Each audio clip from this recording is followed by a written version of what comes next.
ఈరోజు నా లంచ్ ఏంటో తెలుసా?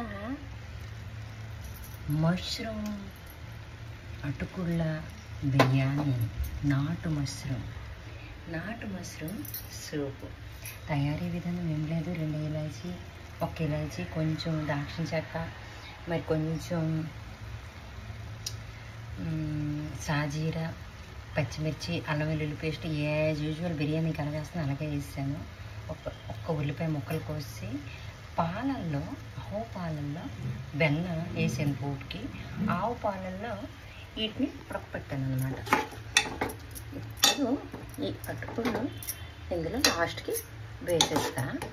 కొత్తిమీర ఉంటే కొత్తిమీర, కానీ నేనేంటంటే ఇన్సులిన్ ఆకు డెకరేషన్కి వేద్దాం అనుకుంటున్నా, ఒక హెల్దీ వేలో. సూప్ ఏమీ లేదు, కొంచెం మిరియాలు, ఆవాలు, జీలకర్ర అవన్నీ వేస్తా. తాటిబెల్లం కొంచెం పంచదార గురించి అంటే స్వీట్నెస్ రావడానికి వేసా.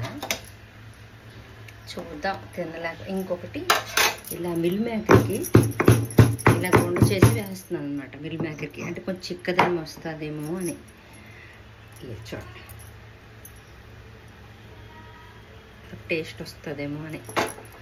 మిల్ మేకర్ అంటే కొంచెం థిక్గా ఉండాలి కదా సూప్ అంటే. నేను అవి కార్న్ పౌడర్ ఏవి వాడిను కాబట్టి ఈ విధంగా నేను చేసుకున్నాను. సాల్ట్ తినాలి అనిపిస్తే సాల్ట్ యాడ్ చేస్తా, అంటే జస్ట్ చిలికించేస్తా, లేకపోతే ఇలానే తినేస్తా. ఇంతటితో సెలవు తీసుకుంటున్నాను.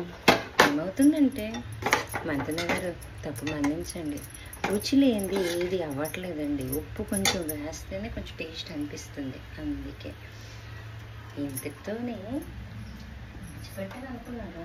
లేదు. నిన్నటి యమ్మీ తోటకూర, నా పెరట్లో పండిన తోటకూర ఏదైతే బ్యాలెన్స్ ఉండిపోయిందో నిన్న నేను తెల్లేనుగా, ఈరోజు తింటా.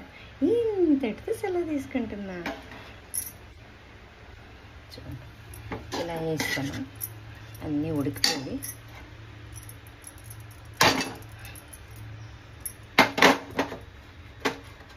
అటుకులు ముందే కడిగేసి శుభ్రంగా కడిగేసి నానబెట్టుకున్నా, అప్పుడు విడివిడిగా వస్తుంది. బిర్యానీ అంటే విడివిడిగా లేకపోతే బాగోదు కదా. మరో విషయం మర్చిపోయాను, అన్నపూర్ణ ఆకు ఇందులో వేసాను, బిర్యానీ ఆకు ఇందులో వేసాను. అన్నపూర్ణ ఆకు మనం లావుగా ఉంటే సన్నగా చేయడానికి అందరికీ పనికొస్తుంది. చెప్పాను కదా, పచ్చి పసుపు కొమ్ము రోజు తురిమేసి వేస్తున్నా, అది దానికి కలర్ అన్నమాట. ఇన్సులిన్ ఆకు మీదకెళ్ళి తెస్తా, ఇంట్లోనే కదా ఉంది. ఇంతటితో సెలవు తీసుకుంటున్నా. నా యమ్మీ లంచ్ బాగుంది. నాకైతే తోటకూర తిన్నా, చాలా బాగుంది. నేను సత్యనారాయణ మూర్తి ప్రసాదం దేవుడి దగ్గర పెట్టింది, ఏంటో మామూలు ప్రసాదం ఉంటే చాలా టేస్ట్ వచ్చింది. ఇంతటితో సెలవు తీసుకుంటున్నా.